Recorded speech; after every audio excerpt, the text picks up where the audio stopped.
Fala, turma, tudo bem? Como é que vocês estão? Hoje eu tô animado! Eu também. Que isso! Quarta temporada aqui iniciando com uma pessoa que é incrível e que a gente, assim, não... Tava demorando ele vir, não tava? Tava demorando, porque as histórias que a gente sabe desse cara são impressionantes. O mercado imobiliário tá na veia dele desde sempre. Foi adolescente que entrou no mercado imobiliário. Quantas construções ele fez, quantos processos bacanas ele de desenvolvimento na cidade aconteceu. Então, quem que nós estamos aqui hoje para conversar? Nossa, Isa. Ricardo Vieira, que prazer ter você aqui com a gente. Prazer é todo meu. Estou vendo essa família unida aí, jamais será vencida. Yes. Ó, o Ricardo é dono da Provenda Imobiliária. A Provenda que... Ela tem quantos anos, Ricardo? Só pra gente apresentar Esse a Provenda. mês, coincidentemente, até alusivos aí à nossa entrevista hoje, no dia 20 a gente completa 42 anos de inauguração, né? Oficial. A gente tinha começado um pouco antes, aí a gente foi inaugurar mesmo dia 20 de novembro. Nossa, quantas boas histórias devem ter. Mas assim, antes de saber essas boas histórias, claro que a gente quer conhecer o Ricardo Vieira, como que ele veio e como que iniciou antes, inclusive, da Provenda. Então a gente queria, assim, a gente sabe que é uma história incrível, a gente sabe que é bem, assim, motivacional. Né? Principalmente para as pessoas que galgam ou que buscam um sucesso empresarial. Então, assim, como é que é? Vamos fazer essa primeira pergunta? Onde que você nasceu? Como que foi sua infância, adolescência, enfim. Eu nasci em Goiânia, né? E muita gente até pensa que eu nasci em Iporá, porque eu morei lá 3 anos e meio, 4 anos da minha vida, e foram talvez os anos assim mais dourados da minha vida quando você fala de infância e tal. Mas eu nasci aqui na Santa Casa de Misericórdia, que era aqui na Rua 4. O meu pai era pedreiro, a minha mãe trabalhando em casa, e meu pai foi trabalhando, chegou até a ser construtor depois de alguns anos e tal, mas eu mesmo venho de uma infância assim de muita dificuldade, né, de como talvez a boa parte das pessoas que militam e trabalham no mercado imobiliário, né? Sim. Porque parece que a gente meio cai de paraquedas nesse ramo, porque as pessoas no passado, a pessoa se tornava vendedora porque parece que não tinha aprendido a fazer muita coisa na vida. Aí o cara falava, vai sobrar para ele vender alguma coisa. E hoje a gente se depara com uma realidade totalmente diferente. Não há nada que você faça nesse planeta sem antes fazer uma venda, né? Sim. Ninguém trabalha, ninguém faz nada e nada acontece antes que aconteça uma venda. E aí, respondendo a sua pergunta, eu comecei numa empresa imobiliária aos 16 anos de idade. Convidado por alguém ou não? Você passou na porta e de repente você viu, alguém te chamou? Tempos difíceis, eu estava aí vivendo um tempo difícil aqui em Goiânia, precisava arranjar um emprego, e eu tinha passado na porta da Provale. A Provale era uma grande construtora que tinha aqui, ela não sei qual que era maior, se era a Incol. Aí a Provale era uma empresa assim que era muito bonita na Avenida Goiás, e eu tinha descido o lado da Avenida Goiás inteiro procurando emprego, e não consegui nenhum. Então, quando eu virei a Paranaíba subindo, eu me deparei com essa Provale, e aí fiquei envergonhado, eu já estava meio suado assim, falei, eu entro ou não entro, a porta fumê. Abri a porta. Não sabe o que vai ter lá dentro, né? Esperei passar um pouquinho ali, aquele suor, e aí entrei. Entrei, a moça, foi o primeiro lugar que me receberam com dignidade. Então falaram assim para mim, bom dia, como vai você? O resto do pessoal que eu tinha ido era escritórios, nada contra o contador, nada contra o outro, mas eu tinha passado em tudo que é tipo de escritório, e as pessoas mal falavam comigo. Eu chegava, meu nome é Ricardo, eu estou precisando de arranjar um emprego, eu estudo análises clínicas aqui no Colu. O cara falou assim, não tem não. Então, assim, muito rápido na resposta, né? E lá, falou assim, olha, fala com aquele moço lá de gravata vermelha. Apontou para um lado lá, eu tinha que andar assim uns 10, 15 passos, né? Então eu fui lá, tinha lá um homem chamado Paulo Vale, e esse cara, foi o primeiro cara, falou assim para mim, sente-se, por favor. Aí eu sentei, ele falou assim, então você está procurando emprego? Nossa, que bacana. Você procurando emprego, tanta gente aí que poderia estar procurando emprego, está fazendo coisa errada. Nesse momento nós não estamos precisando de ninguém aqui, mas se até quarta-feira que vem você não arranjar nenhum emprego, você pode voltar aqui que eu vou arranjar um emprego para você. Olha que legal. Que E isso era uma incrível construtora imobiliária. Legal. E aí eu fui andar, eu saí de lá dando soco no ar, porque agora eu tava assim, se não desse nada certo, eu ia ter arrumado com ele. É. E eu fui andar, fui subindo e entrei na Galeria Central e tinha uma empresa lá que era de um judeu, que era do Hatfield. E aí chamava Ritz Imóveis. Ele falava Ritz Imóveis, Ritz. E aí eu entrei para trabalhar nessa Ritz e nunca mais saí do ramo. Eu entrei lá fazendo tudo, né? Entrei para trabalhar fazendo desde limpar o lugar, levar a coisa no banco. E aí logo no segundo mês eu estava com medo de perder o emprego, então eu comecei a olhar o classificado e eu vi lá que estavam vendendo lotes à prestação no bairro Independência. Nossa. E eu liguei pro França, que era o dono, e perguntei para ele se ele tinha quantos lotes. Eu pensava que uma pessoa que tinha muitos imóveis tinha uns 5, né? Sim. E aí eu perguntei para ele falou, tenho muitos. Eu falei, mas muito quantos? Ele falou, 3.000 lotes. Eu falei, 3.000? Nunca tinha pensado que alguém pudesse ter 3.000 lotes. Aquilo foi disruptivo na sua cabeça. Que é assim. isso? Mudou a minha mente. Senhora. Aí eu perguntei pra ele se ele podia deixar alguns pra gente vender. E ele falou, você pode passar aqui. Ele tava pensando que tava falando com um cara já maduro, Sim. tudo. E aí eu falei, que hora que eu posso ir? Ah, você vê a hora que você quiser. Eu pensei, vou usar a minha hora do almoço. E eu voltei com 100 lotes. Um mapão daqueles que vocês já viram, não Sim. tinha folder naquela época. Sim. Então era um mapa para caber 3.000 lotes. É. Então, um mapão bem grande, montado numa bicicleta e tal. E começou a minha carreira ali. Então foi essa pessoa. Mas assim, eu não entendi. Foi da Vale Construtora ou foi na Hits que começou ali? Como que Eu não foi? precisei. Você não precisou de voltar lá na Vale. Eu voltei para agradecer. Ah, Eu, como entendi, aqueles leprosos que entendi. Jesus falou que só voltou um, eu voltei para agradecer. Entendi. Então eu cheguei lá e falei, olha, eu quero te agradecer demais porque me impulsionou, eu saí tão feliz que eu consegui um lugar para trabalhar. Olha. Mas com certeza foi o início da sua carreira imobiliária ali na Vale também, né? Querendo ou não, pode estímulo, ser que né? o estímulo tenha vindo de lá Ah, para o ramo imobiliário. Eu fiquei sabendo assim que o mercado imobiliário, ele fazia um escritório pequeno, como o que eu estava começando a trabalhar, mas ele também proporcionava empresas daquele tamanho como a Provale. Entendi. Né? Então, naquele momento, deu para mensurar que eu estava entrando num ramo que parecia que, dependendo do que a pessoa fosse capaz, o céu seria o limite. Porque como eu entrei lá e aquele tanto de empregado, todo mundo muito bem vestido, e aquele negócio todo de lá. E depois eu vou no outro lugar, que só trabalhava umas 3 pessoas. E aí eu falei... Eu entrei nesse outro, eu falei para vocês que Deus protege os incautos, Sim. e eu Sim. sempre fui um incauto, mais ou menos assim, e eu fui mandado para Hits, e lá eu acho que foi melhor para mim, porque ao contrário do que muita gente pensa, os lugares menores para se trabalhar, eles oferecem mais atenção para quem trabalha no início. Sim. Né? Assim, quando você está começando, a pessoa não tem tanta gente para ele cuidar, então você toda hora é demandado para alguma coisa, né? Isso. E acaba você aprendendo, faz um curso de madureza ali, você aprende tudo ao mesmo tempo. E lá não foi diferente. Eu com 3 meses, desculpa, eu vendi, né? Peguei esses terrenos lá do França e nós vendemos esses terrenos. Depois eu fui reconhecer firma lá no cartório do seu Vicente, que é pai do Ben-Hur, do Eber-Hur. Aí o seu Vicente também ficou muito impressionado com o tanto que eu gostava de me comunicar. E ele perguntou assim, esse patrão seu tem dinheiro? Eu falei, não sei, não fala muito a respeito da vida dele, mas ele é honesto. Eu falei, isso ele é. Porque eu estava tentando vender um terreno para um homem chamado Daniel, foi a minha primeira venda. E aí eu estava lá e eu comecei a florear um pouquinho assim a minha venda, falando que o lugar era muito plano, que era muito perto, né? Que eram uns negócios desse jeito assim, e ele ia passando perto, ele falou, com licença, eu não pude deixar de perceber a conversa de vocês. Então, eu queria falar uma coisa para você. O Ricardo é uma pessoa muito nova, ele tem apenas 16 anos, eu queria falar que lá não é tão plano e também não é tão perto.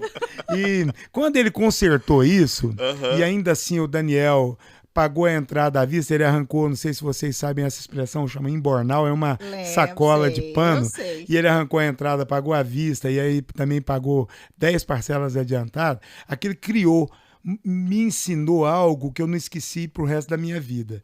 que foi que a gente não precisa mentir para fazer um negócio. Perfeito. Muito pelo contrário, toda vez que você estiver falando verdade, a verdade liberta. Sim. E aí a pessoa confia muito mais em você. A partir daquele dia, eu decidi que eu ia então falar os defeitos das coisas que eu estava vendendo de uma maneira lúdica, mas eu falaria. Contaria tudo para a pessoa que estivesse contando, eu teria que contar tudo que estava acontecendo ali. Aham. Isso foi muito bacana, mudou uma chave na minha cabeça. Quando foi perguntado se o homem era honesto, eu fui o primeiro a endossá-lo. Eu falei, honesto ele é. Então eu não sabia se ele tinha dinheiro, mas eu sabia que ele era honesto. Exato. Então, vamos dizer assim, essa característica dele falou mais alto do que ele ter dinheiro para mim. Sim. E aí, quando eu falei para o homem, ele também acreditou. O seu Vicente, ele era dono do cartório, ainda hoje tem esse cartório. O seu Vicente foi um cara que endossou para que esse homem comprasse a primeira área da vida dele aqui e fizesse 426 lotes. Eu fui o cara que começou o processo e fui até o final da aprovação. Aquele tempo a aprovação você cuspia no chão, ela estava pronta, porque você pegava ali Só uma rasgar as gleba, ruas ali. 5 alqueires, você chegava lá, pedia pro Ferrugem, que tinha na época o Ferraz, ele desenhava um mapa, você levava lá na Aparecida, era o Freu de Melo, ele olhava, estava tudo certo, batia o carimbo, você saía para registrar. É isso. Entendi. Né? Velhos tempos. E a infraestrutura? Você ia na prefeitura, comprava um pão, salame, dava pro cara que era o patroleiro, montava em cima da patroa, e eu fui desses lá desde esse tempo. Abre aqui! Sem abrir assim. Um pouquinho mais pra direita, um pouquinho mais pra esquerda e tal. isso Então, aqui. assim, aos 16 anos eu tava nessa onda aí, fazendo abertura de empreendimento. E eu que dei o nome, né, para esse empreendimento, eu cavei o empreendimento, eu cavei a área e nós fizemos isso aí, tudo porque eu estava com medo de perder o emprego. Olha só. Isso que eu ia te perguntar. Que coisa assim, show de bola. Você estava lá, você entrou com desafios que você com certeza estava vivendo na sua casa. Você tem irmãos, Ricardo? Assim, eu não te perguntei isso, se a sua família é grande. Do meu pai e da minha mãe, eu sou filho único, mas porém, meu pai foi um cara assim, bastante ativo no mercado de filhos. feitura de irmãos e de crescimento familiar, né? Entendi. Então, e são todos meus queridos, então esses meus irmãos, nós temos 3, 5... Comigo são 6 irmãos, mas assim, eu vim até essa época aí, praticamente, até onde eu sabia, nesse tempo que eu estava começando e tudo, eu sabia de um irmão meu. Depois aí Você foi vieram descobrindo meus os irmãos, outros, assim, entendi. Então, mas nesse tempo aí eu estava bem solitário ainda iniciando. E aí você, assim, via isso, você entrou ali com esses desafios que você estava tendo em casa, com medo de perder o emprego, né? Vamos colocar nesse bom sentido aí, que faz a gente realmente movimentar e fazer as inovações acontecem ou por necessidade ou por estímulo. Exato. No seu caso foi necessidade, né? E teve alguém que te chamou a atenção para falar assim, eu quero ser igual àquela pessoa ali, antes de você fazer esse grande negócio, ou não? Você pegou só a sua vontade mesmo e foi? Não, eu acho que eu fui inspirado pelo Gerson, que era um corretor. Legal. Ele era não sei hoje em dia mais me expressar, ele era um cara um negrão alto, assim, Sim. morenão, como é que a gente chama? Sim. Hoje. Sei. Isso. Aí ele o cabelo black power, altão, a calça dele a gente chamava santropeito, batia bem altona, assim, o cara super bem vestido mesmo, elegante. E ele passava muito na Galeria Central, onde eu estava trabalhando, onde eu estava nesse lugar ali, naquele meu primeiro início. E um dia, esse cara me impressionou tanto a roupa que ele estava vestido e o jeito que ele estava andando lá, que eu saí seguindo ele como se eu fosse assim um doidinho, alguma coisa. E esse homem faz. E ele entrou num Charger RT. Estava parado bem na porta da panificadora única, na Rua 6, na padaria. E eu vi aquele cara, eu peguei e parei ele e falei, posso falar com você? Pode. Com o que você trabalha? Aí legal, ele pegou Ricardo, e falou que para mim legal. assim, eu faço projetos. Porque acho que ele tinha um pouquinho de preconceito de falar que era corretor. Então, ele falou assim, eu faço projetos. Existe essa coisa ainda no mercado, né? sim. Aquele tempo, então, você imagina. Aí, Ele falou, eu faço projetos. Aí depois eu falei, mas como projetos? Você é arquiteto? Não, eu trabalho no mercado imobiliário e tudo e tal. Eu peguei e falei, então você é corretor de imóveis? Ele eu sou corretor também, mas eu faço um desenvolvimento e tal. E eu fui perceber. Mas eu vi que ele era bem diferente daqueles outros 2 ou 3 que estavam trabalhando perto de mim ali. E que ele tinha, assim, um jeito diferente, né? O cara parece que enxergava o mercado de uma maneira diferente. Ele tinha aquilo como uma missão de vida. Ele pensava no mercado de uma maneira maior do que o que eu estava enxergando os meus pares lá, que eu estava conversando com eles no meu dia a dia, que eu tinha conhecido naqueles dias lá, sabe? Aí eu fui ver também que outro tipo de cara que estava trabalhando no mercado ali, diferente, que dava para andar junto. Que assim, podia dava... inspirar, né, nele ou o que poderia acontecer com você, né? Tão jovem. Exatamente. É super legal isso, porque assim, ó, eu vi uma vez falando que a grande parte das pessoas, assim, vamos falar como humanidade, invejam as pessoas. E poucas pessoas vão lá perguntar o que a pessoa fez para que ela conquistasse ou chegasse naquele ponto. Então, assim, isso de fato já mostra ser uma pessoa diferenciada, porque como adolescente, sem as informações que nós temos, você, ao invés de denegrir a imagem dele mentalmente, vamos supor, na sua cabeça, você foi lá e perguntou para ele o que ele faz para que aquilo também fosse um sonho possível para você. Muito então legal. isso é muito bacana e já te mostra assim que desde adolescente você já era uma pessoa diferenciada de fato e que assim estaria talhado para o sucesso. E claro, eu queria saber assim, o que assim, a gente pode fazer essa pergunta depois, mas depois a gente vai voltar com certeza nessa história que eu gostaria de ver, mas assim, a gente já falou em sucesso. O que é o sucesso para você, Ricardo? Assim, você acha que isso é algo palpável? Como que você define sucesso? Já que a gente falou nesse assunto. Eu tenho para mim que o sucesso é quando você entende que você tem um propósito e você consegue realizar o seu propósito de vida. E o seu propósito de vida não é mensurado pela régua comum. Ela é uma régua estabelecida por você como propósito. Se você também tiver o intuito de ter um legado para onde as pessoas possam se inspirar e deixar algum tipo de história para que as pessoas também possam construir as delas, eu acho que isso é sinônimo de sucesso. O sucesso não está na felicidade tão almejada pela humanidade, pelo menos ao meu ver. Mas ele está no contentamento que você tem com relação às coisas que você participa. Sim. Então, se eu sou contente com as coisas que eu tenho, eu sou um homem de sucesso.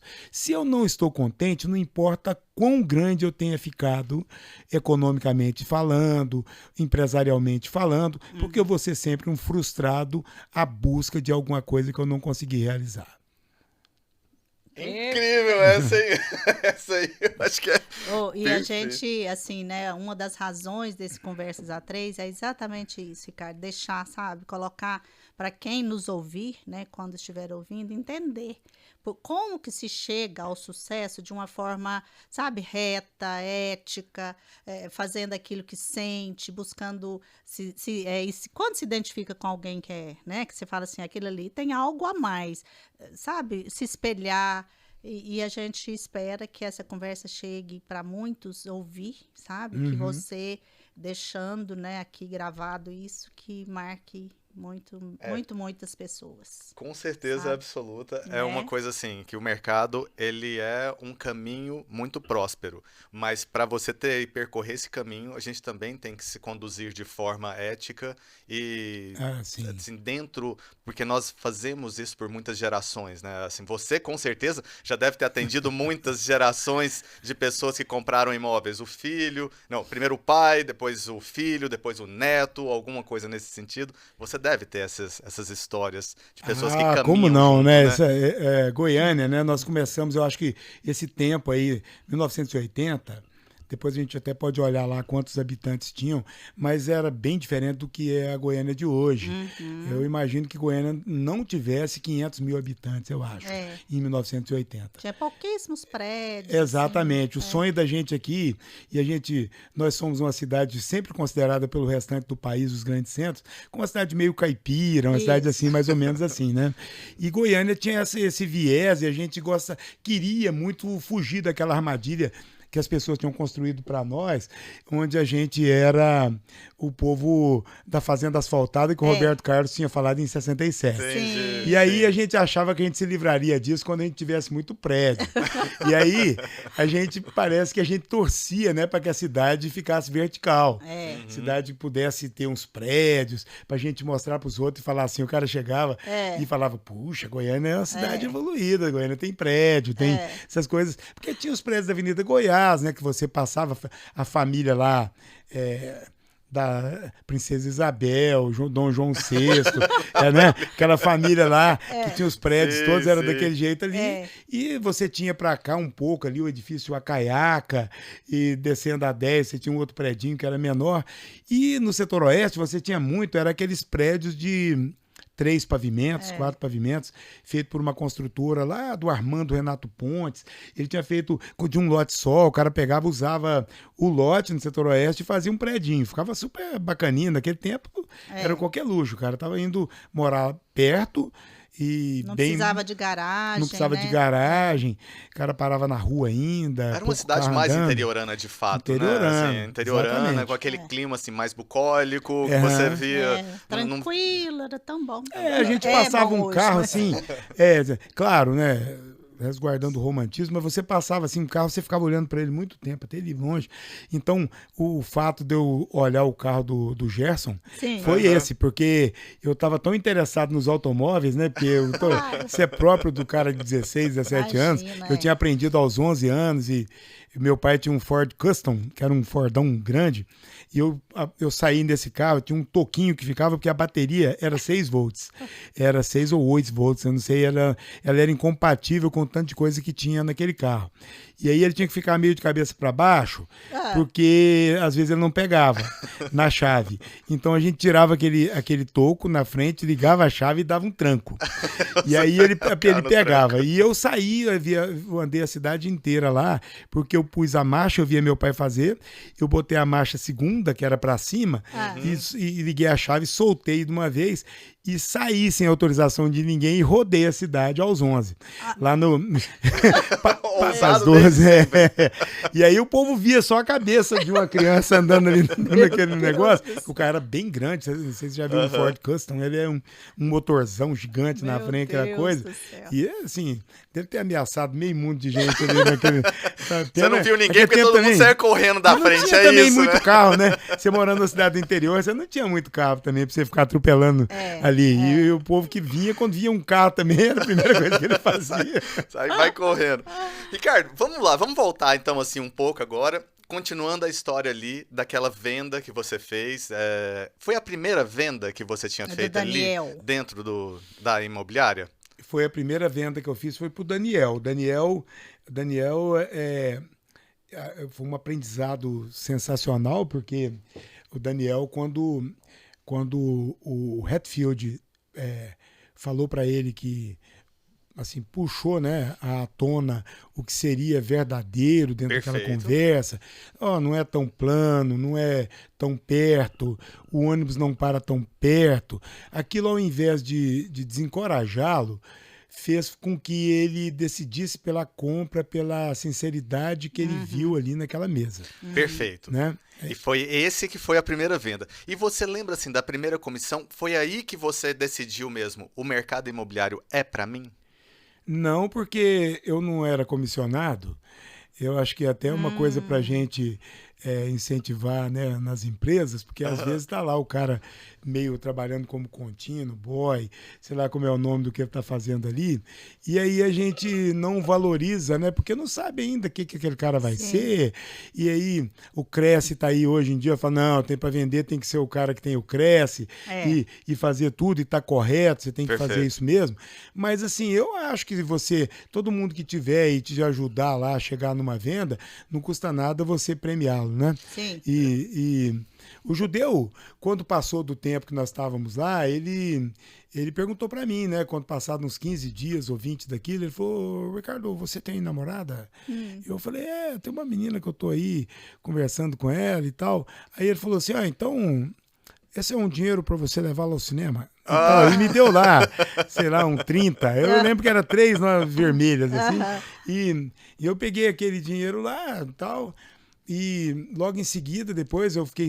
Os caras, né, falaram pra mim, né? Porque aí o Odilon que tinha lá, tinha o Odilon e o Rosalvo, eles falaram pra mim, mas você não ganhou a comissão? Comissão? Entendi. Foi aí que você começou a despertar para esse lado financeiro realmente da venda.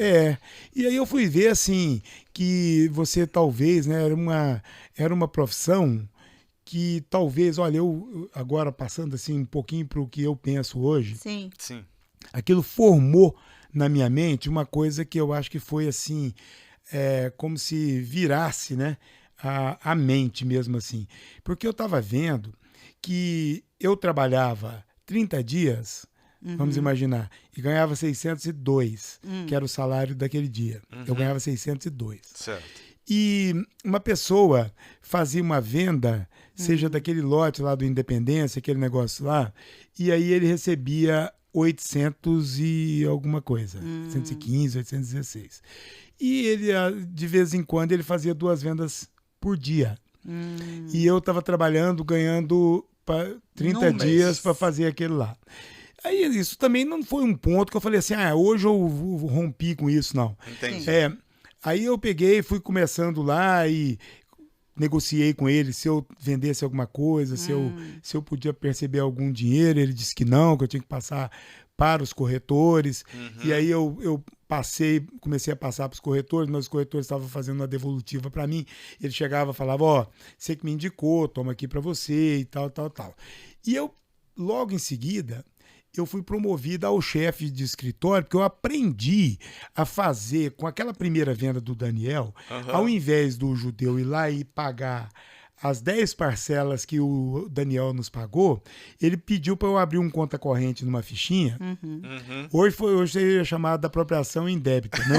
Você pegava o dinheiro do terceiro e guardava e só ia pagando à medida que chegava perto do vencimento. Sim. Ele era muito sério, ele falou assim, quando faltar 9 dias, você vai lá e faz o pagamento. Então eu tinha que anotar na ficha 9 dias antes para levar o dinheiro dos 100, que era a parcela, lá ele deu 1.000. Então eram 10 parcelas que havia recebido. Eu abri o conta corrente da fichinha e eu tive que então fazer a administração daquele recebível. Então pegava lá, pegava daqui e pagava. Para aqui e pagava. Então, e o judeu sempre sendo o pessoal que sabe finanças, né? Sim, sem dúvida. Então ele não foi lá falar, eu recebi aqui, agora né? Não, eu recebi, o dinheiro ainda não é dele. Perfeito, ele confiou, foi em nós aqui e tal. A parcela dele vence tal dia. Sim, ele está assim, cumprindo com o compromisso. Com o compromisso que estava, não atrasou meia vez. Sim. Por isso que eu sempre tive como um homem honesto, né? Sim, sem dúvida. Que eu fui dar essa referência lá. E logo em seguida eu fui fazer isso aqui. Tinha também ele contratou um gerente de vendas, logo quando começou a crescer aquelas vendas. E então entrou lá um homem chamado Luiz Amorim, um homem super digno, cara muito bacana. Ele tinha ido mal numa empresa dele de agro. Ele tinha uma empresa dessas da Castelo Branco, de vender coisas para o agro, né? E aí ele não deu certo lá, ele virou gerente de vendas. E aí ele ganhava um percentual, não sei quanto, por cada venda que todo mundo fizesse. Entendi. E ele foi fazer uma cirurgia. Ele trabalhou lá, estava trabalhando, foi fazer uma cirurgia.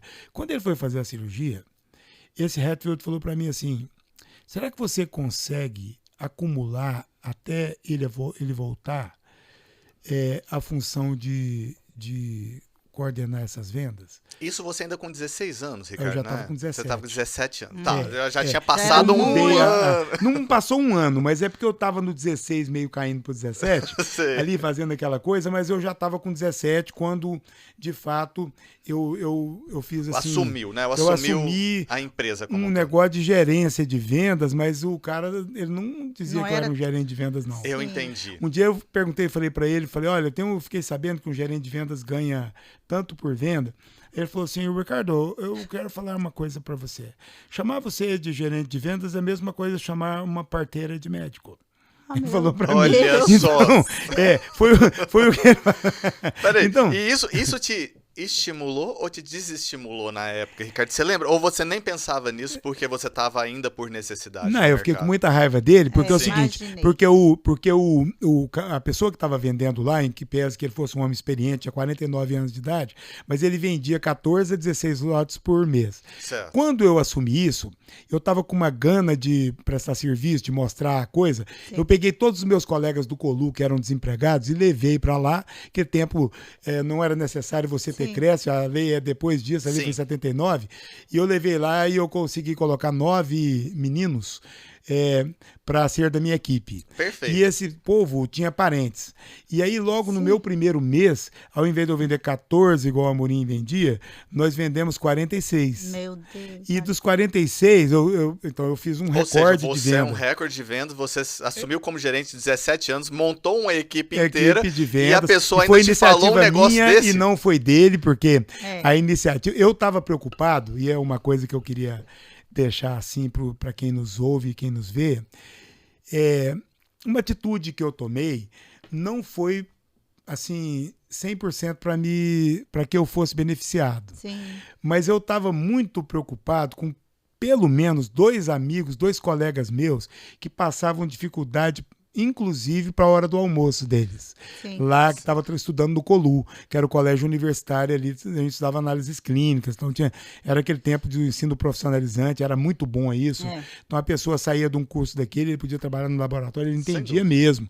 Ele ia para a escola técnica, ele aprendia a ser um eletrotécnico, edificações, o cara saía lá sabendo ser edificador. Então, assim, foi um tempo que eu sonho com esse tempo de novo no Brasil, porque o ensino médio, cara, ele não poderia ter sido assim, relegado a apenas se preparar para um vestibular e botar Perfeito. todo mundo para ficar pensando que vai ter um curso superior apenas, sabe? Sim. Então, aconteceu isso. Eu fiquei pensando que se eu resolvesse a vida de pelo menos 2, aqueles que estavam lá, 2 amigos, que eram o Gilberto e o Gilmar, 2 irmãos, eles moravam no Piso do Rio e estavam aqui sem o pai, sem a mãe, eles ficavam lá e tinha essa dificuldade, que o pai mandava o dinheiro e o cara trabalhava na estrada de ferro, então não era um dinheiro muito grande e tinha aquela coisa.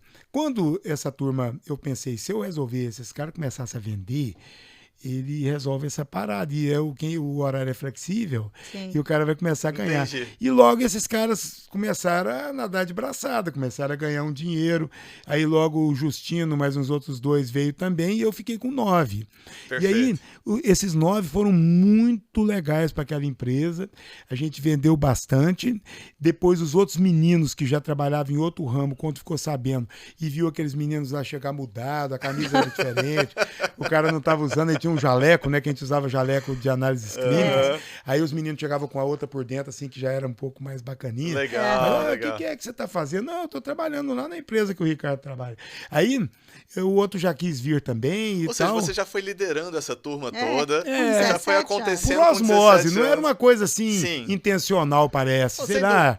Era uma coisa que ela estava Fluiu. vindo, assim, sabe? Mas eu fico pensando o seguinte, assim, que as pessoas vêm aonde tem resultado. É. E aí você era uma pessoa que conseguia prover esse resultado para as pessoas. Ou É. seja, as pessoas conseguiam entender que através de você poderiam conquistar também o sucesso, Sim, né? E ter o brilho no olho. Exatamente. Mas E- aí, e- Ricardo, eu queria saber o seguinte, assim, ó, depois... Não, pode falar. Desculpa, é porque eu tenho tantas perguntas aqui, eu fico pensando assim...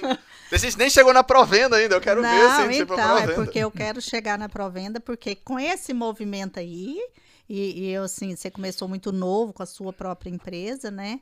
Aí isso decorreu, né? Lógico, te deu energia e força para você abrir a sua pró-venda, não é Sim, isso? sim. Então, e aí como é que foi esse início da pró-venda? Como Legal. é que foi a história? Porque eu já ouvi uma vez você contando, foi Sim. assim, sensacional essa história, a gente quer ouvir aqui também, vamos lá. Bom, dá para me imaginar mais ou menos que quando você começa a liderar, então, equipes de venda, você começa a ter seguidores. Sim. Você começa a ter Perfeito, sim. pessoas. Hoje em dia, Hoje você é fala rede de social. seguidor, o cara só pensa na rede social.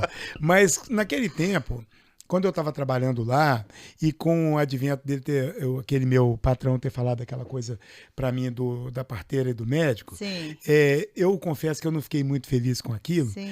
E eu já tinha alguns corretores, do jeito que nós estamos conversando, que já estavam me acompanhando e eu tinha uma coisa interessante, né? Assim, eu gostava muito de fazer reuniões muito cedo. Eu achava que aquilo pudesse, de alguma maneira, me tornar um chefe, um líder, alguém que pudesse o povo se espelhar, fazer alguma coisa que eu pudesse ser útil para aqueles caras lá. Show. Aí o que eu ficava fazendo? Eu não vinha de uma família nem evangélica, o catolicismo que o meu pai exercia, a gente não tinha muito acesso, mas eu ganhei uma Bíblia de alguém, eu não sei dizer quem é uma falha grande minha, eu não sei lembrar, eu fiquei devendo essa fineza. E a pessoa me deu uma Bíblia pequenininha, altona assim, porque ela era pequena, ela era bem alta. Eu ganhei aquilo lá, eu acho que a pessoa já estava assim com dó de mim aí, eu estava passando uns perrengues, e eu tinha ganhado essa Bíblia. E ela ficava aberta numa página que eu jamais lia. Ficava lá no criadinho do quarto que eu havia alugado ali no setor universitário. Só que um dia eu peguei aquilo para ler e aquilo acrescentou ao meu vocabulário umas palavras que eu jamais tinha pronunciado. E eu não via as pessoas falando. Vou dar um exemplo para você da palavra que eu li a primeira vez lá que me chamou a atenção. Persuadir. Eu não conhecia essa palavra, eu achei que esse negócio, eu achei essa palavra chique demais. Entendi. Que eu li.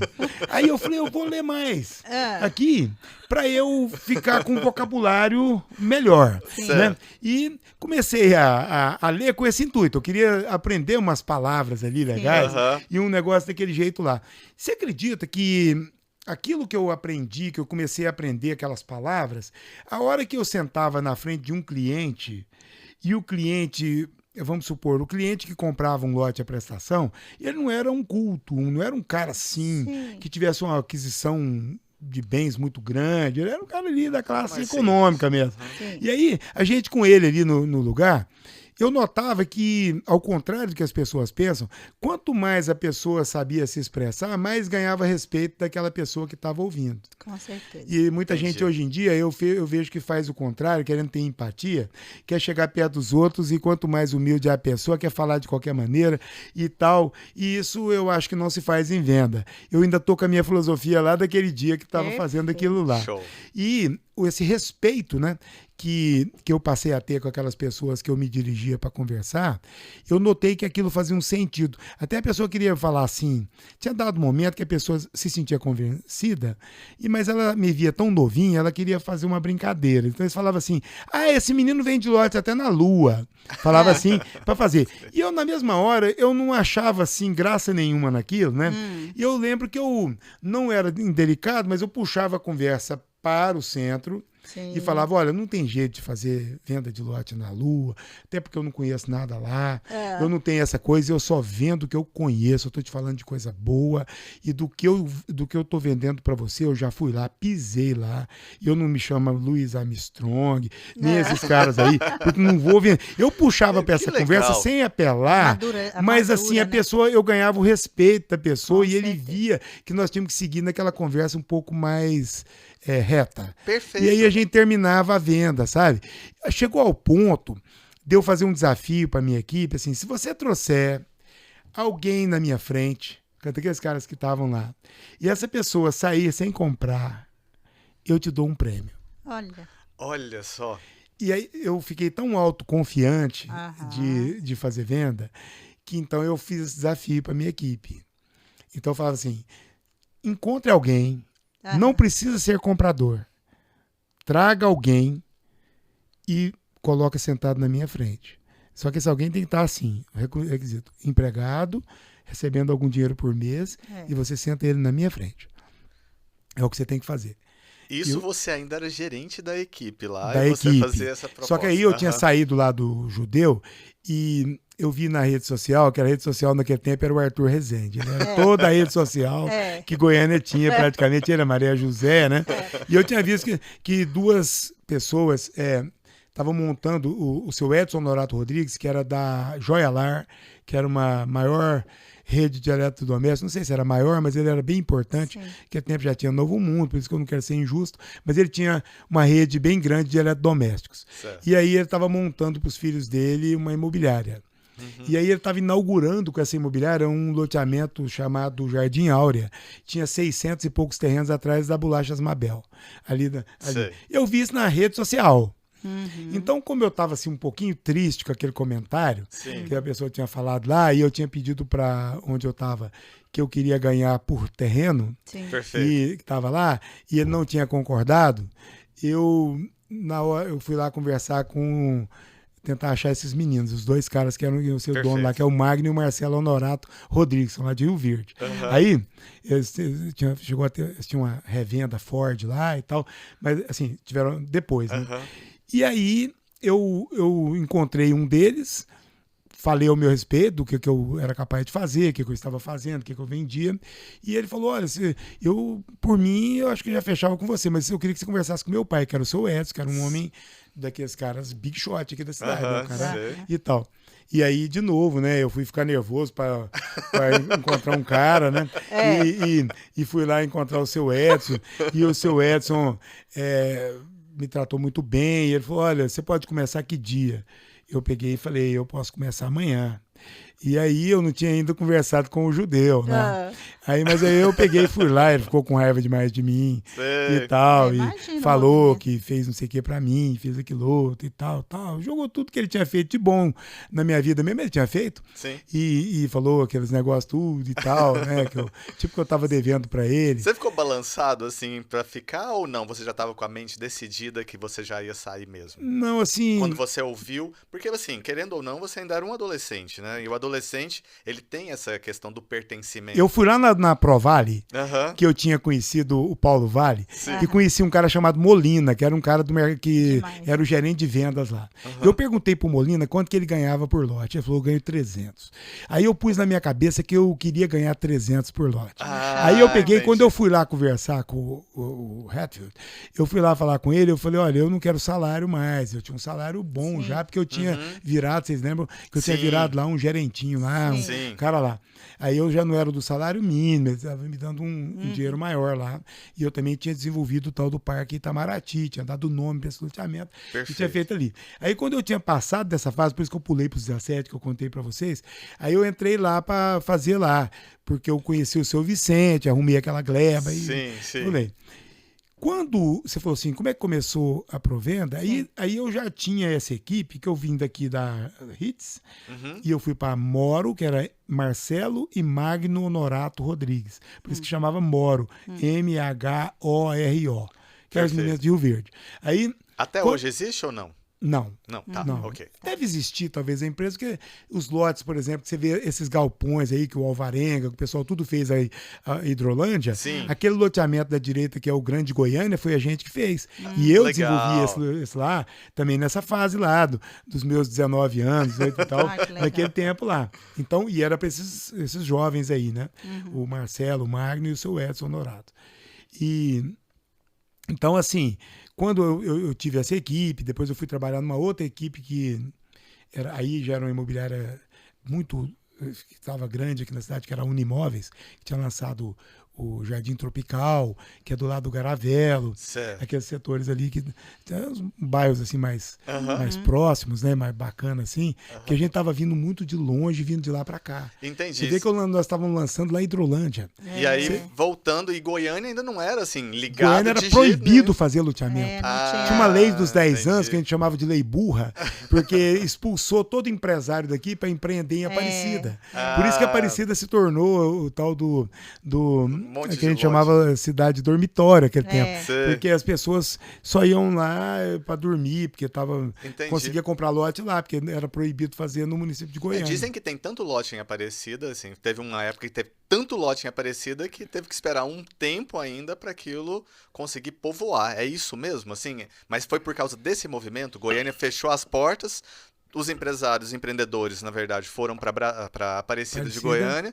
lotearam tudo lá, mas não tinha a demanda de público ainda. Então teve que esperar um tempo e tudo mais. Tinha o público para comprar, mas o público que comprava era mais investidor. Entendi. Não Então ele não construía. construía. E aí você Entendi. ficou muito tempo com muito lote baldio, caracterizando aqueles vazios urbanos É. que a gente viu por muito Sim. tempo em Aparecida, que só foi romper, né? Eu acho que dali do Ademir Menezes para cá, que começou a querer tratar a cidade como cidade e querer empoderar o povo para falar que tinha uma cidadania, porque o povo meio que não queria ser aparecidense. Sim, era, sabe? tinha um negócio É, desse mesmo. não assim. queria. Então parece que. Sabe que essa coisa do pertencimento? Sim. Então, aí depois começou a ter uma onda assim da turma aceitar a Aparecida como sendo algo que não fosse, porque chamava até Aparecida de Goiânia, É isso. né? E ela é mais antiga do que Do que Goiânia. é isso. Então, assim, eles foram mudar ela para de Goiânia porque parecia que ela tinha que ser de Goiânia. Aham. E ela não tinha que ser uma cidade. E ela já era antes de Goiânia. Entendi. Então, assim, sei lá como é que explica isso. É, mas Então, E aí de lá você começou com a Provenda. É, porque como eu já tinha equipes, aí fui dali, fui lá para aquela Moro, depois da Moro, Unimóveis, aí da Unimóveis eu... Sabe a Marco Empreendimento ali? Sim. A Marco, o meu sócio, o Everson, ele... eu estava dando lá no tempo que eu era gerente de vendas, eu estava dando um prêmio do meu bolso, coisa que os gerentes nossos hoje não fazem, né? Eu estava do meu bolso, não era da empresa. Quem vendesse mais, eu ia dar um terno para o melhor vendedor.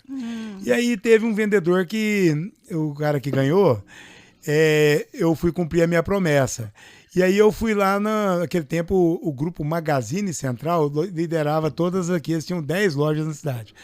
E tinha uma loja que era a loja mais chique deles, chamava Stop Boutique. E eu peguei e fui lá com o corretor para pagar a minha promessa de dar o terno bacana para o melhor vendedor. Quem era o vendedor? Era o Everson. O Everson era o vendedor do trem. Quando ele viu eu dando um terno pro vendedor, ele falou: você tem que dar dinheiro demais. foi Esse... inspiração pra quantos, hein, Ricardo? Você, hein? Então, quer dizer, quando Muito ele viu legal. lá que tava aí, o cara, se você é o gerente de vendas, sou o gerente de vendas. E o que é? Não, é a empresa que tá dando, não, eu tô dando o prêmio pra ele. Eu falei que se ele vendesse, poxa, você dá o terno, né? Assim. Legal. Então, aí conseguimos fazer isso aí, passado um tempo, tava o Everson trabalhando comigo, e o Everson, ele entrou vendendo ali, só que ele foi trabalhar nos aluguéis da Marco, ali aqui da Vanísia, do Aldoardo. Aí começou ali, e ele me convidou um dia, né, Ricardo? Eu tinha terminado de vender um empreendimento que era o Jardim Itaipu. O Jardim Itaipu era 1.700 terrenos. Foi eu também que idealizei, dei a ideia, abri a rua, chama Vieira de Santos, que foi feito aqueles negócios todos lá, e nós abrimos aquilo, e o Everson falou: Ricardo, você nunca pensou em trabalhar com revenda? Eu nunca tinha trabalhado. Vamos lá na Marco. Aí teve uma frase lá que alguém no dia falou, e eu tava indo lá, né? Então eu fui participar da primeira reunião. Então, portanto, assim, todo mundo que está nos ouvindo e vendo, se você tem uma empresa imobiliária, cuidado com a primeira reunião, né? Porque pode ter alguém lá que possa ser um talento ou quase um talento lá perto, né? E aí, quando eu ouvi aquele negócio, na mesma hora, não sei se eu peguei a frase só do meio pra frente, eu não sei como é que foi, e eu não gostei, né? Aí, Não digeriu eu peguei, de jeito nenhum aquele negócio. Então, Fala na assim. hora que falou, eu não ouvi mais nada do que ele estava falando, porque ele estava Lógico. falando para mim, tinha acabado a conversa, né? Então, quando terminou aquela reunião, eu já saí do lado e falei: Everson, aqui não dá não, filho. Então não vou. E também tinha o gerente lá, era o Cleomar. Sabe o Cleomar? Ele é irmão do Osmar da Rampa. Ele é um cara que tá no mercado aí. Aí era o Cleomar. E aí também eu acabei, não deu liga muito ali pra gente e tal. E eu fui fazer e falei pro Everson, né? Falei: Everson, eu vou montar um escritório. Eu não vou ficar... Eu não vou trabalhar assim, esse cara falando isso, não. Aí, foi quando... Você tá vendo, se você tratar uma pessoa bem, às vezes você tem aquele cara lá pra sua vida inteira, ele vira seu sócio, Com sei lá o que for, certeza, né? sim, né? Mas às É vezes, energia. dependendo da maneira com que você vai, né? Aí aquilo te estimulou também a fazer E foi dar o ótimo. salto. Foi ótimo. Porque o que acontece? Eu tô descendo a Avenida Goiás, sabe aquelas coisas do pensamento de... eu vou de novo agora, só que numa situação melhor, que agora eu tava com Sim. dinheiro no bolso, eu tinha automóvel, eu tinha comprado um automóvel bacana, e tava lá andando lá na Avenida Goiás. E aí um cara, foi assim, passando, e eu sabia que ele era corretor, ele falou assim, oi, Ricardo, tudo bem? E ele me conhecia, eu não conhecia ele. Aí eu virei, ele já tinha passado de mim. Eu peguei, virei e falei, e aí, tudo bem? Ele falou assim, queria falar um negócio com você. Aí eu, pois não. Ele falou, cara, deixa eu falar uma coisa pra você. Eu acho que você tá na hora de montar uma imobiliária pra você. Olha. O cara chama Eurípides, o nome desse moço. Ele falou assim, eu acho que você tinha que montar. Eu falei, sério, por quê? Eu tinha falado isso lá pro Everson. Aí, por quê? Ele falou, não, eu vejo que tem um bocado de gente que trabalha com você, que eu conheço e tal, e tem um escritório aqui, ó, que os caras estão vendendo. Ele queria fazer uma venda, o cara bom. Aí ele falou que tava na hora de eu montar. E eu aproveitei aquela coisa assim de ser meio um pouco supersticioso, já tinha falado da mesma que eu ia montar, falei, ó, aí o trem. Aí ele já falou comigo, vem aqui, vamos passar pro lado aqui, né?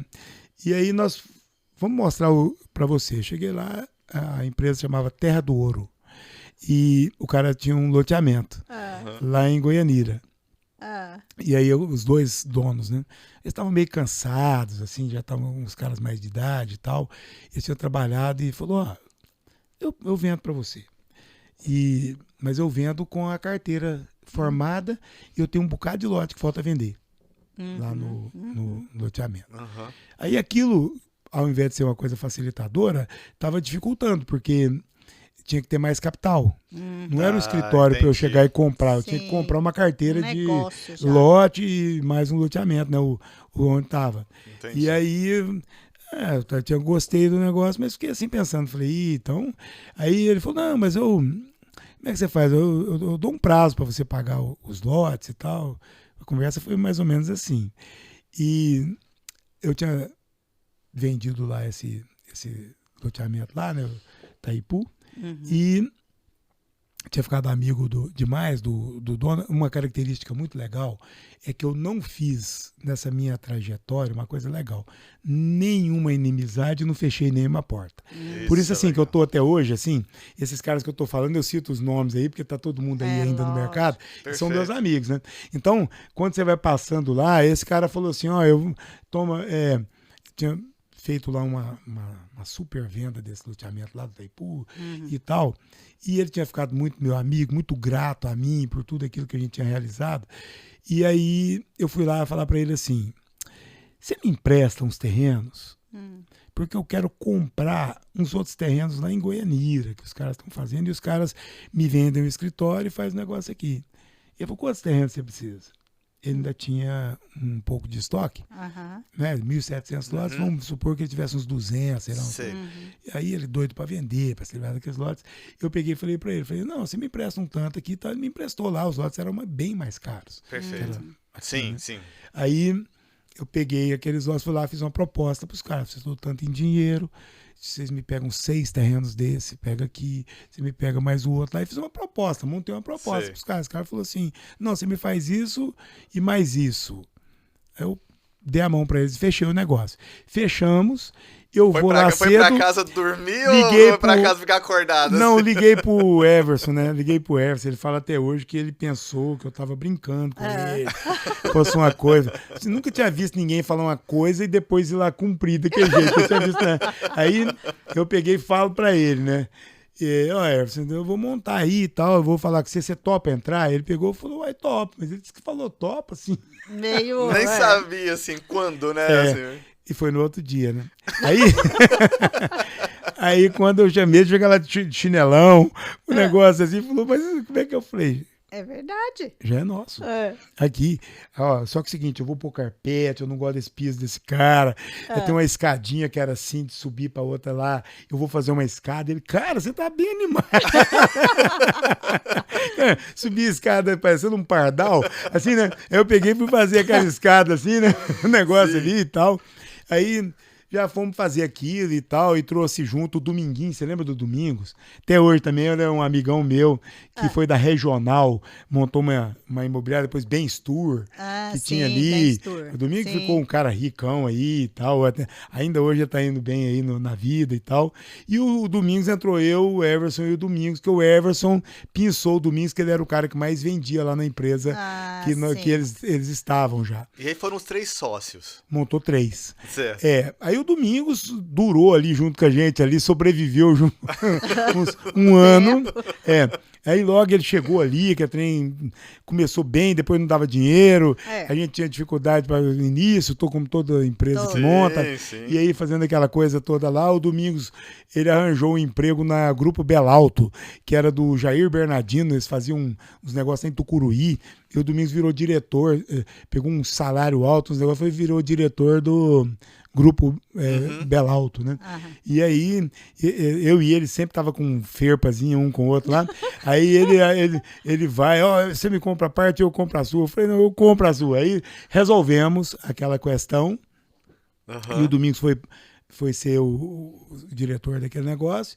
E eu fui ficar com eu e o Everson lá na nossa história lá.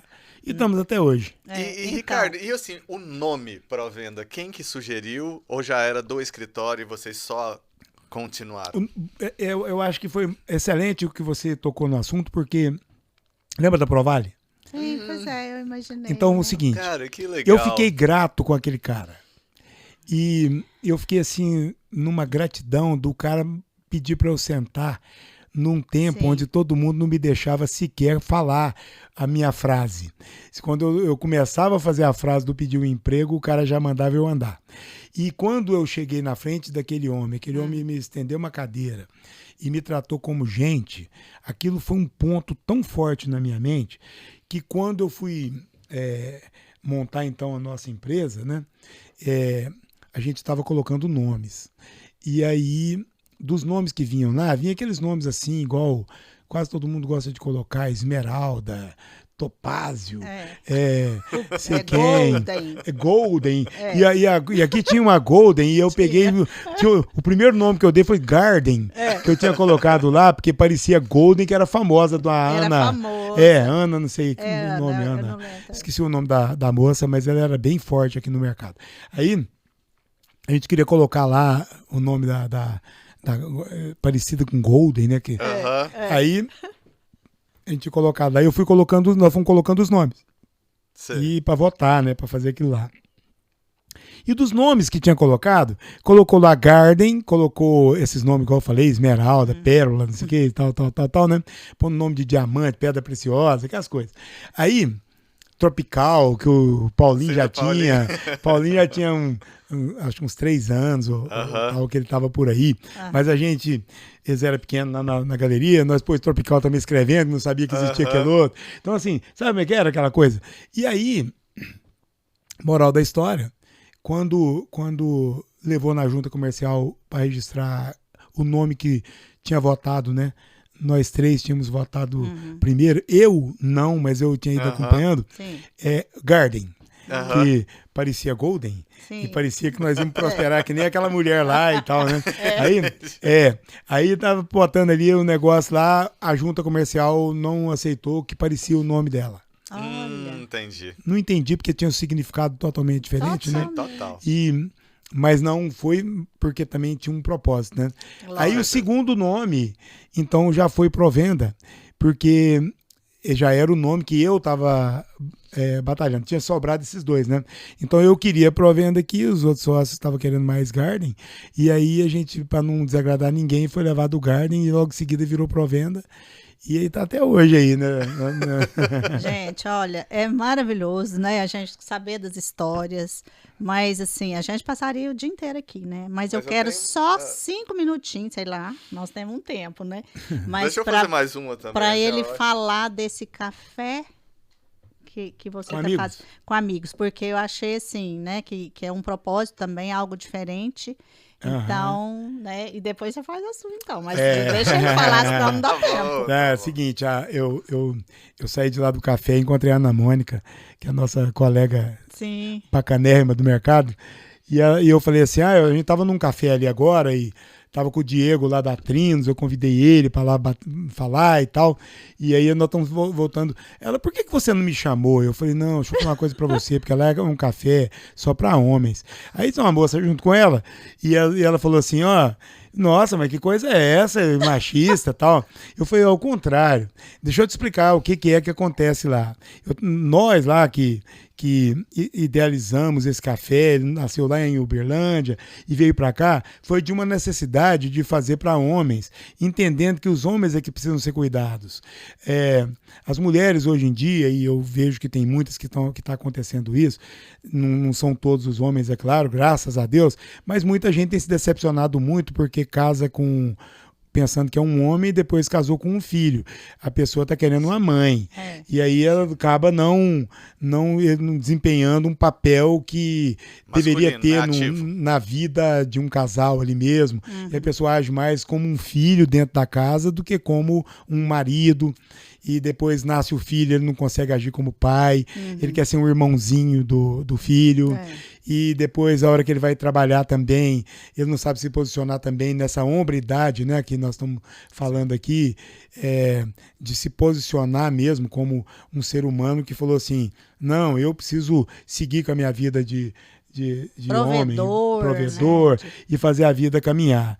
E eu tenho notado que as mulheres conseguiram ter um desempenho melhor do que os homens. Foi isso que eu estava falando para a Ana Mônica. Falei, Ana Mônica, a gente não está levando as mulheres, até porque a gente tem notado que as mulheres tiveram um tempo de amadurecimento superior ao dos homens atuais, assim, nesse momento. Sim. A história começou um pouco depois, mas eu vejo que a evolução foi maior. Então, as mulheres pegaram e entraram para dentro de um viés, assumiram ali, e eu estou vendo hoje em dia muitas famílias, né, assim, de família de pai e mãe, onde o filho tem admirado, e não tô fazendo aqui juízo de valor, mas a pessoa tem admirado muito mais a mãe do que o pai, em função do que a figura forte da casa tem sido a mãe, e não precisava ter uma figura forte, precisava ter um casal forte, né? É espetacular, e aí, acho que é isso. Né? Só que quando as pessoas não estão caminhando no mesmo nível, um sobressai independente do sexo, e aí nessa de sobressaindo faz com que haja um desequilíbrio e a pessoa, uma criança, ele não aceita conselho de ninguém, ele vê as pessoas fazerem. Então é guiado pelo exemplo e não pelo que é dito. Então as pessoas ficam pensando que falar uma frase bonita, ela vai convencer alguém de algo. Não, um gesto vale mais do que 1000 palavras, às vezes. Show. Então você fala e aí logo acontece. Perfeito. Então, é sensacional. Por que eu fiz questão de você deixar aqui, né? Isso do Café com Amigos. Do Café com Amigos. Porque a gente entende também que nós, mulheres, as mulheres, muitas, mais jovens principalmente, já estão ficando muito cansadas, Ricardo, sabe? Está travando uma batalha de substituição mesmo. Exato. Como você falou. Então, essa contribuição, né, sua, vai deixar uma marca... Esse é um grupo nosso lá, é sensacional. que se chama Instituto Total. Olha aí, que a gente vem treinando homens para a hombridade. Olha aí que coisa. Né? Então, não tinha que deixar isso aqui falado. Eu não podia deixar acabar essa conversa. Show de bola, assim. É realmente, assim, você, Ricardo, assim, é uma pessoa que tem uma visão bacana, você tem uma visão, assim, de prosperidade e com certeza você lidera desde sempre, desde adolescente, como a gente está vendo aqui pela sua conversa. E aí, claro, eu vou, assim, fazer também... Igual a Isa falou, eu poderia ficar aqui conversando muito tempo, porque eu tenho certeza que você pode passar, o quanto que você pode passar, você não tem noção. Mas eu queria, assim, finalizar com 2 perguntas que eu penso serem, assim, bacanas e talvez seriam uma mensagem legal que você pode dar para o mercado e para todo mundo que está iniciando, principalmente na carreira e tudo mais. Dentro da Provenda, com certeza você já teve momentos de alegria e você já teve momentos de tristeza ou frustrações no sentido de negócios que não foram realizados ou quase momentos de, às vezes, considerar fechar. Não sei se existiu isso, mas, enfim, a gente sempre sabe que dentro de uma empresa existem momentos de altos e baixos. Eu queria saber primeiro, assim, se você lembra do seu momento de alto, né, porque a gente está focando no positivo, então eu quero saber, assim, se você teve um momento onde você fez um negócio, onde você teve um sentimento, onde alguém te falou alguma coisa que você também start. virou a chave, né, Aham. dentro do ramo empresarial, porque Uhum. você mostrou algumas chaves viradas antes de ser empresário, Uhum. empreendedor. E também eu queria saber se já existiu algum momento muito difícil onde você considerou ou passou pela sua cabeça a consideração de que aquilo estava muito difícil e que talvez você não conseguiria. E o que você fez para reverter aquilo? Qual que foi o sentimento que você utilizou, a alavanca que você utilizou dentro de você? Eu posso começar pelo fim? Por Ah, favor, da forma do tempo difícil, lá naquele início que eu falei para vocês, teve um tempo que a gente pensou em. Eu quero começar pelo fim, justamente dizendo assim. Para encorajar as pessoas que às vezes estão lá montando um business, fazendo um negócio, e tem a sua primeira, segunda, terceira dificuldade, e a primeira coisa que vem na cabeça de quase todas as pessoas é desistir. Não desistam, porque isso foi muito forte na minha cabeça também, foi forte na cabeça do meu sócio, a gente quis demais desistir. Eu cheguei a falar com um amigo que eu tenho aí, assim, que não é do nosso mercado, mas ele trabalhava no outro ramo. Eu cheguei a falar com ele um dia, eu falei, você não consegue lá na empresa que você trabalha arranjar uma vaga para mim, para a gente fazer um negócio desse jeito e tal, e tal, e tal. E foi muito bacana porque ele falou, cara, você tá louco, você nasceu para esse ramo seu, você é o cara que eu mais admiro de ouvir falar. Aquelas palavras que ele falou junto com uma outra pessoa que foi o Domerville, falaram coisas assim que mudou na mesma hora o que a gente estava pensando. Uhum. E aí a gente tem aquele negócio de falar assim, eu vou tentar até tal tempo. E se isso não virar, eu também vou fazer um negócio, vou vender esse escritório, vou fazer alguma coisa desse jeito. Isso houve conosco. E quando isso aconteceu, aquelas palavras que eu ouvi fizeram toda a diferença, porque logo em seguida eu noto que se eu não tivesse ouvido aquelas palavras, talvez eu tivesse desistido, e aquilo nos trouxe até hoje. Assim, uma palavra de incentivo de alguém que chegou no momento certo, na hora certa, e fez com que a gente caminhasse e fosse ali. Um ponto-chave para o empreendedorismo, eu vejo assim, fazer prestação de serviço talvez seja um dos dinheiros assim que você tem mais certeza que você ganhou, principalmente o da corretagem. Porque quando você está empreendendo, você só sabe se você ganhou ou perdeu quando você terminar o negócio. Então, um negócio começa hoje e talvez ele possa ficar por 10 anos, 15 anos, né? E você só vai saber se você, de fato, ganhou dinheiro naquele business, naquele negócio, quando ao de tudo aquilo, quando terminou. Perfeito. Já, por exemplo, nós que somos da prestação de serviço, da corretagem, quando você fez uma venda e... Eu costumo dizer assim, em Goiânia, se você fizesse o valor, quanto vale a cidade de Goiânia e precificasse a cidade de Goiânia, as pessoas que trabalham com corretagem, elas podem almejar que elas, todas somadas, têm 5% dessa cidade, sem ter comprado nenhum dos imóveis que está aqui. Perfeito. Então, só prestando serviço, elas teriam 5% dessa cidade, o que as fazem ricas, logo de arrancada, sem ter um capital para começar, não é isso? Muito legal. E muito já legal. fazem as pessoas terem um final até chegar lá na frente. Aham. Mas está no DNA de todo mundo que nasce com o empreendedorismo na veia, fazer negócios e construir coisas, até para que você tenha aquilo que eu falei agora há pouco, quando eu comecei a conversa, né? Você nasce para algumas coisas e você também quer deixar um legado. Sim. Esse legado de empreendedorismo e saber o que é que você foi feito, de que matéria você faz também a gente pensar o seguinte, eu sou capaz de fazer empreendimentos também, eu sou capaz de realização. Autoconhecimento, né? E eu acho que a pessoa que empreende é a maior demonstração de fé que existe, porque a fé é a certeza das coisas que se esperam e não se veem. Então eu ainda não vi, mas eu tenho certeza de que eu posso realizar. Então o que eu faço? Eu transformar uma fazenda, um lugar ermo, incerto e mal sabido, num bairro bonito, numa cidade nova, num lugar daquele jeito, para mim é uma das coisas mais gratificantes que eu como empresário já fiz. E a gente já fez muito. A Provenda, desse tempo para cá, nós saímos então. e empreendemos em 51 cidades, em 9 estados do Brasil, onde a gente ainda mantém filiais nesses estados. A gente não está em em 2 desses que a gente começou, mas a gente ainda mantém postos abertos, né? Nesses lugares, enfim, fomentando, dando emprego, renda, tudo aquilo que as pessoas gostam de falar, mas às vezes não realiza.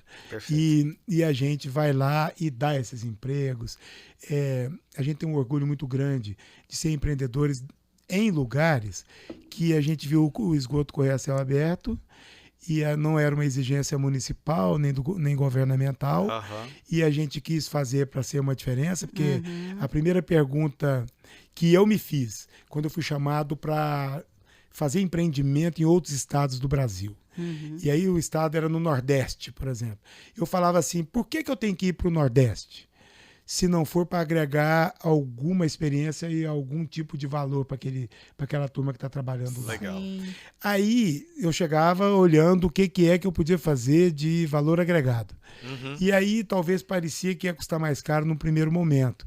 Mas também quando eu percebi que quando nós fomos fazer ajudar o povo a fazer o Garavelo, o setor Garavelo, e eu participei daqueles 10 mil lotes feitos lá, era do seu João Marques de Abreu, era uma fazenda, então, e ele foi vendido para o seu Luiz Antônio Garavelo, onde o Ademir trabalhou. Então, olha só para você ver, quando a gente fez aquilo, eu percebi, ninguém fazia energia elétrica em lotes. O seu Luiz Garavelo foi o primeiro a colocar energia elétrica em terrenos. E eu não sei se... E depois a Torres Empreendimento também fez no Parque Ibirapuera, aqui em Aparecida. Mas aí a gente viu que quando você fazia um bem dentro do loteamento, as pessoas reconheciam e pagavam por aquilo. Legal. E aí, então, quando a gente entendeu esse business, a gente quis fazer sempre mais e melhor. E hoje nós estamos fazendo isso. Agora nós estamos fazendo os verticais, a gente está entregamos ali o prédio em Anápolis, lá no Jundiaí, junto com a New Inc, a gente fez lá 188 primeiras unidades, estamos entregando de novo agora mais 100 e não sei quantas unidades verticais. Ali no Garavelo, junto com essa Realiza, também estamos fazendo um prédio lá também bacana. Aqui no nosso setor aqui, Oeste com Marista, a gente acabou de adquirir uma área, a gente vai convidar vocês aqui, se vocês toparem, para nós trabalharmos junto lá também. Essa é uma parte da verticalização que a gente começou lá no Grace Kelly, que é um prédio lá no Bueno, na T37, lá no passado, e a gente entrou por viés de loteamento, que a expertise tinha ficado maior, mas agora a gente tem gostado de trabalhar um pouco também nessa área da verticalização, completando esse ciclo, né, de trabalhar essa cadeia produtiva do empreendedorismo no mercado imobiliário. Gente, Ricardo, não, assim, deixa eu falar assim, assim, é porque na verdade traz, e eu acho que é isso que começa a ficar a conversa boa, porque eu começo a ver o brilho no olho do empreendedor, Ricardo, da pessoa que realmente é realizadora, e aí talvez essa realmente que eu vou fazer seria a minha última pergunta. Talvez, assim, Ricardo, talvez, dependendo da resposta, eu faço mais outra, mas assim, vamos lá. Eu sei que você tem tempo, você tem, assim, vários compromissos, mas enfim, esse olhar do empreendedor, esse olhar do movimento, ele iniciou em você desde muito cedo. A gente sabe que ali de adolescente você já tinha essa visão de agregar pessoas, de construir time, de tudo mais. Mas assim, você vê como que isso vai alterando ao longo dos anos e você vê que aonde que esse brilho do olhar pode te levar, Ricardo? Qual que é a sua projeção para o futuro? Se você tem alguma, assim, talvez mais curto, pode ser de curto prazo ou longo prazo, aonde você vê você, Ricardo, chegando com esse brilho no olhar de empreendedorismo? A dificuldade forja homens fortes. Quando eu tinha 13 anos, o meu pai foi acometido lá de uma coisa que impossibilitou ele de trabalhar. A minha madrasta, que eu chamava de mãe, até hoje eu tenho ela nessa referência, ela chegou para mim e falou assim, você é o homem da casa. E eu fui lá, tinha um tio meu que fazia bolo em casa. E eu perguntei pro meu tio se ele me vendia uma forma de bolo daquela para eu sair vendendo, já que eu era o homem da casa.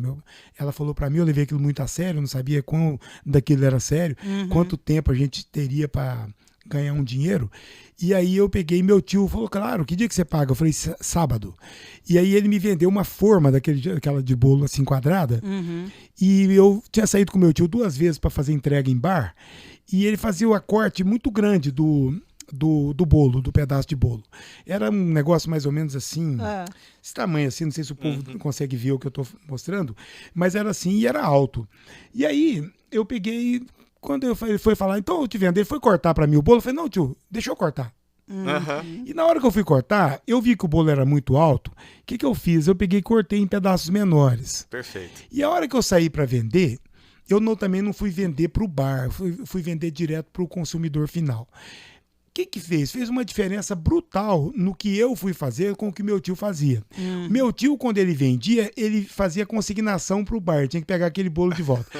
Eu, quando vendia, eu vendia para o povo e era o consumidor final e ele estava pegando lá. Perfeito. E eu pude vender o meu bolo menor, um pedaço dele dava 2 bolos e um pedaço do meu.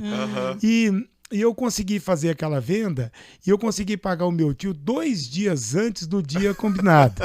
Então, eu naquele dia eu descobri que eu fiz o meu primeiro loteamento. Sim. Então, assim, o parlamento, em vez do parcelamento de solo, eu fiz um parcelamento de bolo. E no dia que eu fiz que eu cortei aquele bolo, que eu vi que se fizesse um bolo menor, e as pessoas não estavam interessadas no tamanho do bolo, mas estavam interessadas em comprar um bolo. E aí eu trouxe esse raciocínio para o terreno. Quanto maior a gente fazia lote aqui, menos preço você conseguia colocar nele. Mas se você fizesse um terreno menor, mas que desse dignidade para as pessoas morarem, ele fazia mais sentido para ele comprava aquilo lá. E a gente então passou a fazer, e eu creio que isso aqui me inspirou a cortar terrenos, né? A fazer terreno dessa maneira e fazer esse racional aí de fatiar, de fazer fração ideal de bolo. Que incrível. E você, assim, para o futuro, assim, Ricardo, você ainda almeja continuar nesses empreendimentos, fazer empreendimentos cada vez melhores, ou formatar em outras áreas do Brasil? Onde você vê, assim, você vê melhores empreendimentos ou expansão? Ou os dois juntos, né? Eu vejo assim, eu vejo que a gente saiu muito de Goiânia e ao sair de Goiânia, algumas empresas saíram e a gente saiu daqui porque o povo estava vindo comer o nosso mercado aqui. Você lembra que o cara fazia um IPO lá em São Paulo e vinha para cá e estava ganhando o Brasil. A gente pensou, por que também os caras estão vindo para cá, a gente também não vai fazer alguma coisa na terra deles, fazer um pouco em cada lugar. E aí essa coisa que essa mentalidade de empreender.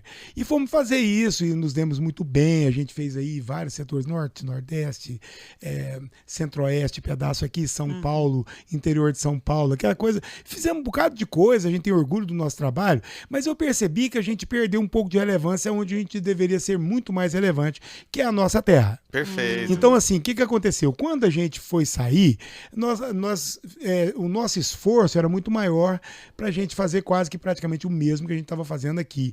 E o nosso mercado estava todo comprador. Então, quando a gente volta para cá, muita coisa que a gente já fazia por aqui, a gente já teve que se acotovelar para a gente começar a entrar de novo, porque muita gente pegou esses lugares que já estavam fazendo ali, né? Você quase voltar para uma academia, assim, né? Exatamente, parece que você está assim meio agora... Perdeu a forma. Você tem que começar a fazer aquelas coisas de novo, né? E então, assim, nós continuamos fazendo coisas assim em outros estados do Brasil, a gente está com isso aberto, tem gente que trabalha com a gente em captação de novos empreendimentos, mas nós estamos com um foco muito maior na região centro-oeste. Trabalhando aqui Brasília, Goiânia, Anápolis. E essa parte do Mato Grosso que a gente gosta muito, né? Que Mato Grosso terra aí onde você vê trator andando, a turma está trabalhando e a gente gosta muito de trabalhar e vai fazer frente junto com esse povo, né? Fazer um pouco ali. Muito show. Muito show, assim, que história incrível, assim, eu não poderia falar outra palavra, assim, realmente, assim, é fantástico, é incrível, são pessoas que realmente fazem. Adolescentes, né, assim, que já vêm diferenciados. Deixam marcas, né? Deixam marcas. E agora é o seguinte, a vez você viu aí, né? O cara também tá falando de novo, mas tá aí ele realizando tanta coisa, né? né? Os bacana. jovens vêm com Nós a temos energia. orgulho, né, dessa É. juventude, dessa turma que tá vindo aí, sabe? Você, o seu irmão, que hoje que eu Sim, conheci, sim. você nós já nos conhecemos Sim. há muito tempo, mas o caso, por exemplo, aí dos outros meninos, dos nossos colegas de ramo aí também, É. todo mundo pegando segunda geração Sim. e indo bem, né? Sim. Eu acho que nosso ramo está bem representado por essa nova leva. Aí eu tenho que falar que você é um desses caras, né? Muito Que tá obrigado, gratidão. Agora quem inspira são vocês. É, que tá isso fazendo aí. uma inspiração nova. E eu fico pensando assim, não existe sinergia melhor do que reconhecer que houve um trabalho bem feito, que houve um trabalho sério e dedicado para conseguir deixar um mercado também sério, dedicado e assim, fluido para que possa ser empreendido. E a gente, claro, não tô nem falando assim, porque eu comecei junto com a Isa, então assim, na geração de mercado imobiliário nós somos a mesma, né? Mas eu fico pensando assim que realmente é algo que nós temos que dar valor e aprender uns com os outros. Quem sabe com vocês, quem sabe não, com vocês a experiência de ser, a experiência de fazer, de acontecer, de realizar, e a gente colocar a nossa energia para fazer com que isso seja uma realidade. Fazer realizar também. É isso aí. Vamos, de vez em quando, a gente precisa ler a nossa história, né? Aquilo que a gente escreveu um dia, né, Ricardo? A sua Exatamente. história, ela precisa ser lida por você, porque você que escreveu e está lá, mas ela precisa ser falada e contada. Então, muito obrigada por esse tempo, por você estar aqui, se disponibilizar. Para nós é importante essa conversa, porque é aquilo que eu falei, do objetivo, né? E somos vizinhos, estamos ali, né? Do lado. Um do lado do outro, mas... Privilégio, viu? Ficar pertinho de vocês aqui. Então, para nós também, muita honra. Então, muito, muito obrigada, viu? A gente se vê por aí, estamos por Gratidão. aqui. Eu tô agradecido demais, primeiro por lembrar do meu nome. Sei que o nosso mercado ele é repleto de nomes aí, de pessoas muito expressivas, e vocês lembrarem do meu nome, lembrar do nome lá da nossa empresa, da Provenda, para contar um pouco sobre o mercado imobiliário, é coração grato, viu? Estou muito agradecido. Essa história que a gente conversou junto aqui, me senti prestigiado, né, pela empresa de vocês e esse desprendimento de vocês, né, trazer colegas que muitos veem no mercado como se fossem concorrentes, vocês estão nos vendo de uma maneira muito cristã, né, de uma maneira de olhar para o outro e falar, não, cara, tem mercado para todo mundo, Imagina. nós estamos todo mundo junto aqui, né? Então isso é muito bonito, né? O trabalho que vocês estão fazendo, sem ficar ali com reservinha para cá e tal, e tal, e tal. O mercado ele é Isso holístico. E isso é muito bonito, né? Eu acho que tem que enaltecer qualidades desse tipo mesmo, porque elas não são comuns, né? Eu fico vendo ainda tem, né, pessoas no mercado que estão pensando que esse mercado não é isso que nós estamos vivendo, né? Exatamente. Então, assim, é trazer para essa outra realidade, para trazer uma realidade compartilhada. E com certeza, se a gente fortalece, todos ganham. É isso mesmo. Querendo ou não, o mercado, ele É a cabeça do shopping center, né? Total, eu não vamos vou todo lá mundo- pro shopping porque tem um cara lá que vende a mesma coisa que eu. É lá que todo mundo vai. Nós. Juntos que nós nos fortalecemos. Sempre foi Isso assim aí. e vai continuar sendo assim enquanto terra for terra. Um beijão pra vocês, um beijão pra toda essa audiência que vocês já têm, Então. que é muito relevante. Depois você pega um corte legal dessa que tem aqui, que agora eu tô tendo rede social também. Ah, Eu vou botar aqui vários o A3. cortes, ó, o vários A3 cortes. aqui. Claro. Não, Estamos vários juntos e avante, Ricardo. Avante, gente. Um abraço, obrigado por Abração tudo aí. pra A gente vocês. se vê. Você nem pra que câmera a gente olha, hein?